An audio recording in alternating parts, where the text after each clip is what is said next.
Assalamualaikum warahmatullahi wabarakatuh. Perkenalkan, nama saya Putri Cahaya Pratiwi dengan nomor induk mahasiswa 2200302141. Di sini saya akan menjelaskan dua buku kerja yang telah saya buat. Buku kerja yang pertama yaitu identifikasi akses pembiayaan atau modal usaha baru. Nomor 1, identifikasi pentingnya pembiayaan atau modal dibagi menjadi 3 bagian. Yang pertama itu alasan kebutuhan modal usaha baru diidentifikasikan. Di sini saya mengambil tantangan atau cash flow. Yang kedua, sumber-sumber modal personal diidentifikasikan. Di sini saya mengambil sumber bootstrapping, yaitu menemukan cara untuk menghindari kebutuhan pembiayaan atau pendanaan eksternal melalui kreativitas, kecerdikan, penghematan, pemotongan biaya, atau cara apapun yang diperlukan.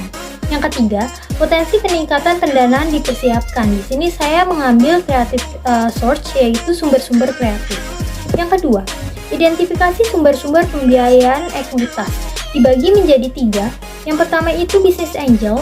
Di sini saya mengambil mereka yang berinvestasi sesuai dengan kelayakan proyek dengan harapan keuntungan di masa depan.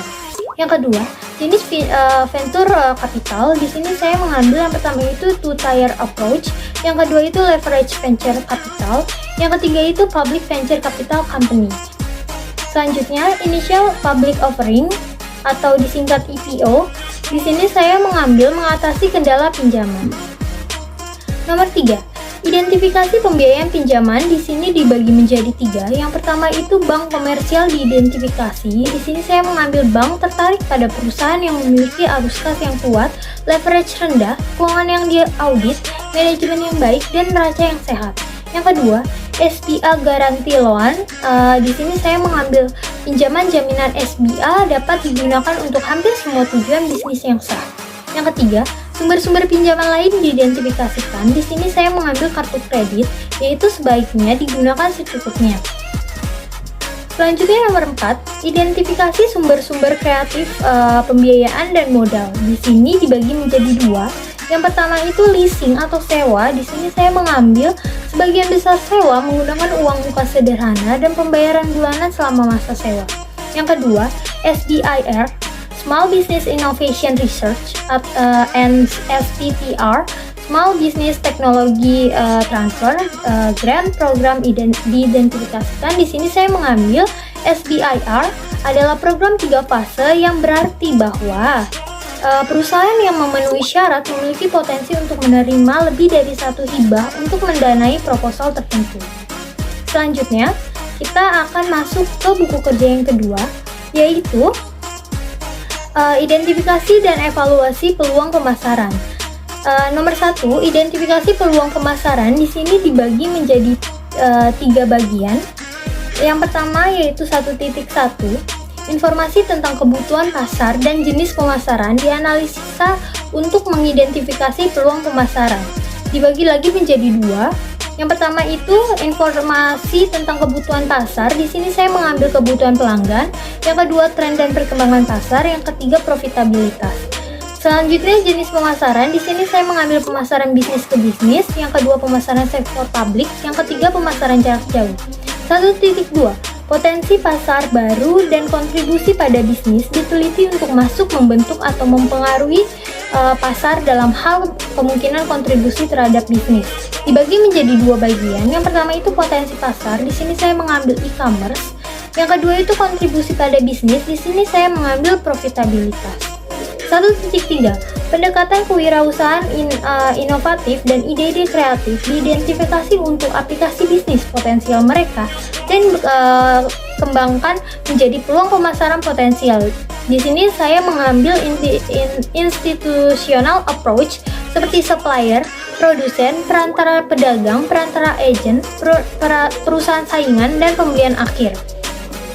Selanjutnya nomor 2. Investigasi peluang pemasaran. Di sini dibagi menjadi 5 bagian. Yang pertama itu 2.1. Peluang pemasaran diidentifikasikan kemungkinan mereka cocok dengan tujuan dan kemampuan organisasi.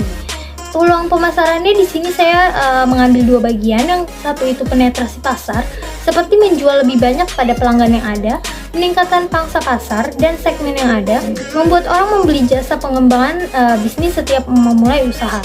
Yang kedua, pengembangan produk seperti dijual kepada pelanggan dengan mengubah FIB atau feature advantage dan benefit dari produk, mengubah model atau menambahkan ukuran baru. 2.2 Hasil evaluasi peluang diidentifikasikan untuk menentukan dampaknya pada basis bisnis dan pelanggan saat ini. Hasil evaluasi peluangnya di sini saya mengambil dua. Yang pertama itu daya tahan bahan baku produk, yang kedua itu kemudahan untuk diproduksi dan diproses. Selanjutnya 2.3 yaitu kelayakan finansial dari setiap peluang pemasaran dinilai berdasarkan faktor eksternal, biaya, manfaat, resiko, dan peluang. Di sini saya mengambil yang pertama itu faktor eksternal seperti kode praktik, kebijakan, pedoman, peraturan, dan undang-undang yang relevan. Yang kedua itu resiko. Selanjutnya 2.4 kemungkinan strategi pesaing potensial diidentifikasikan dari pesaing dengan produk atau jasa yang sama. Strategi pesaingnya di sini saya mengambil 3 bagian. Yang pertama itu pemotongan harga, yang kedua itu kupon, dan yang terakhir itu penjualan 2 untuk 1. 2.5 Rangkaian peluang pemasaran dalam hal kelayakan dan kemungkinan kontribusinya bagi bisnis. Di sini saya mengambil seasonal topic. Selanjutnya nomor 3, evaluasi perubahan yang diperlukan untuk operasi bisnis saat ini.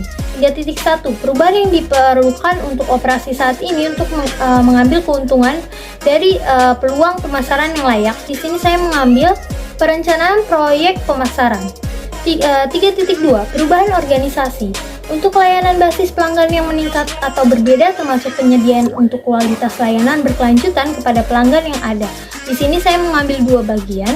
Yang pertama itu struktur organisasi berbasis produk, dan yang terakhir itu struktur organisasi berorientasi pelanggan.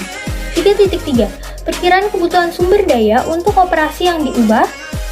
Di sini perkiraannya staf tambahannya itu saya butuh 2 orang, biaya distribusinya saya butuh 1 juta, biaya peralatan kurang lebih 3 juta, biaya produksi 1 juta, biaya promosi 2 juta, penelitian dan pengembangan kurang lebih 2 orang, retooling 1 orang, dan pelatihan staf 3 orang.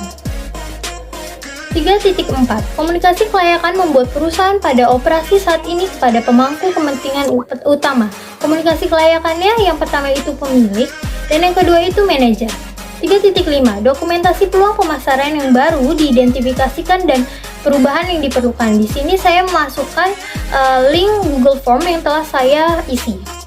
Sekian yang dapat saya sampaikan, kurang lebihnya mohon maaf. Terima kasih.